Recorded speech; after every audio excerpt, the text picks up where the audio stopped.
Shot session. Follow-up question with that. Did she, before you got into it, was she already privy? And she was. Okay. She was. So I'm really grateful for that individual who talked to my mom and said, hey, listen, you just bought this house. I know you're by yourself. That's one income. I know you have children. I would really recommend at least having coverage to cover the mortgage, right? Because at that point now, mortgage is paid. And it gives us time to figure out, you know, does our guardian live in the house with us? Do we sell it? Do we, you know what I mean? There's just more options as opposed to my mom just spent all of her life savings and every mortgage payment up until, Lord forbid, when she passed. Right. And now all of that's for nothing. Where's the generational wealth? Right? And I could tell you from now, being able to have that, it really helped me and my sister really just take time, because if you've ever been a caregiver, that's taxing, but you're doing it. Right.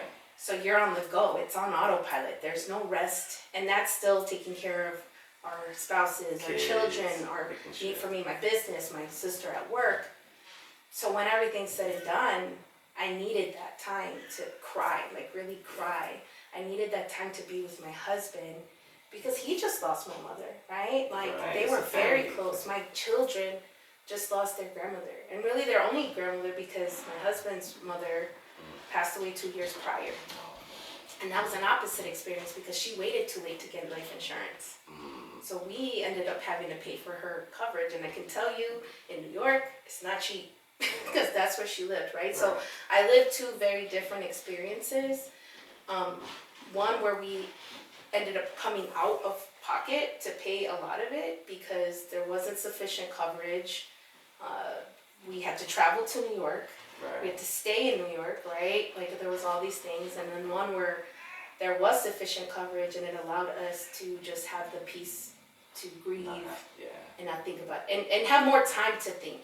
Right. You know, I've known people who've had to go back to work 2 weeks after a child passes, and I'm like, no way. Like no way in my mind could I even function at that capacity.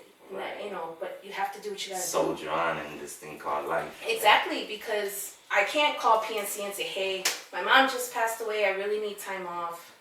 I'm gonna say, sorry to hear about that. But still doing the first, right? T-Mobile says, okay, well, maybe, or you don't have cell service, right? You know? Yeah, you still gotta get those bills paid. Yeah, and so that's like one piece of it, right? That to me is your risk management, meaning you are your most important asset to your family, and vice versa, right? It's for everybody. It's for the stay-at-home mom, because she plays a vital role in keeping things going. I mean, you got a basketball team, you know? So you know.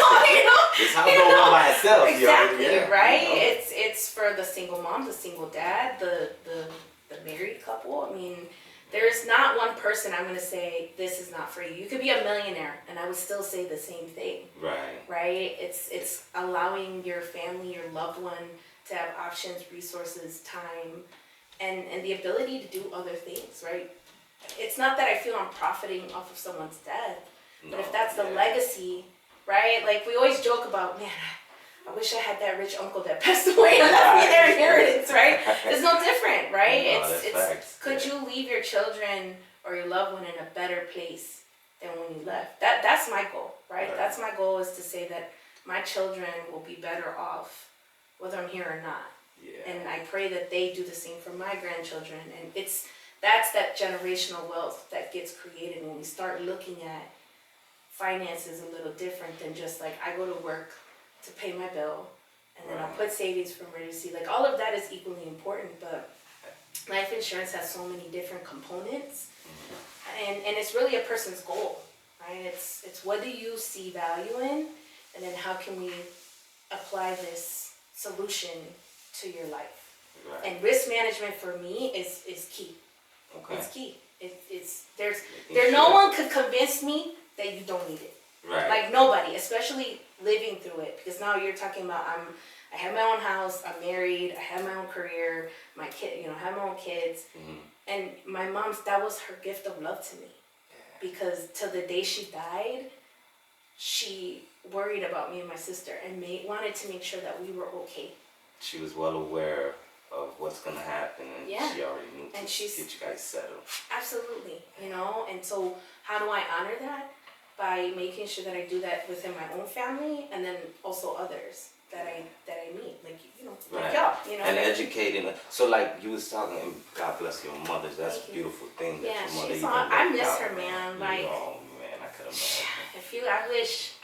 I wish I could have just done a podcast on her because she's just too fabulous for me. Just had the whole show going. Yeah, she my mom was amazing. She is amazing. Yes. I know she's still with you. She's still with me. If we think about them, that's when they're around. You know, the moment they start coming into our brain and stuff like that, that's them letting you know, like, I'm still here. Yeah. One of these times, if you see my hair moving in the camera, right, that's her. Oh man, my grandma would tell us, she'd be like, cuando me voy, te voy a agarrar your back. We'd be having scratches and stuff. Right, what's going on? No, man? We gave you a hug. Right, gotta be a scratch. That's violent. For real. That's violent. But I'll take it whichever way you want to give it to me. Right. All right, it's a little cruel, but she was like that. She was like, I'm gonna scare you. I'm gonna come call you. Puerto Rican girl. You know what I mean? My mom was Guatemalan, so she was a little bit more, you know what I mean? But she still had that little flag, Latina, Yeah, thank you. No, you was mentioning like the different types of insurance and stuff like that. I like I said, want to play it like I'm the Lord. Yeah. So the term and permanent, and I understand there's a lot of other ones. Yeah. And stuff like that. If I'm not misspeaking. No, you're really spot on. So when you look at life insurance as solutions, there are different types, right? And if you think about it like as umbrellas, so there's term, right? And then there's types in there, and then there's permanent, and then there's different types of there, and they all have different functions. Shot session. It's a shot session.